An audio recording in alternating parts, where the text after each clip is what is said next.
Glamour roles చేయకపోతే ఇండస్ట్రీలో survive కావడం చాలా కష్టం. ఆమెకు హెడ్ వెయిట్ ఎక్కువ. ఆ నటితో వర్క్ చేయలేం. తనకు నచ్చితేనే సినిమా చేస్తుందా ఏంటి? పొట్టి దుస్తులు ధరించదా?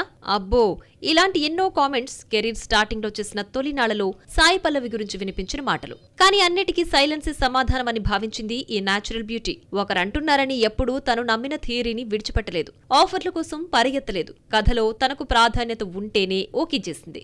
నంబర్ కోసం హడావిడిగా సినిమాలు చేయాలని ఎప్పుడూ భావించలేదు. స్కిన్ షో, గ్లామర్ పాత్రలను చేయనని ఖరాఖండిగానే చెప్పింది మేడం. బాలీవుడ్ రామాయణ తెరకెక్కుతుందంటే ఎంతో ఎక్సైట్మెంట్ ఫీల్ అయిన ఆడియన్స్ సాయి పల్లవిని సీతగా బెస్ట్ చాయిస్ కాదని అన్నారు. కానీ జానకిగా సాయి పల్లవిని ఎందుకు బెస్ట్ చాయిసో చెప్పింది టీం. సీతగా ఎంతో మందిని అనుకున్నారట నితేష్ తివారీ. కానీ వారెవ్వర్నీ కాదని పల్లవి దగ్గరికే ఈ ఆఫర్ రావడానికి కారణం ఆమె న్యాచురల్ లుక్కేనట.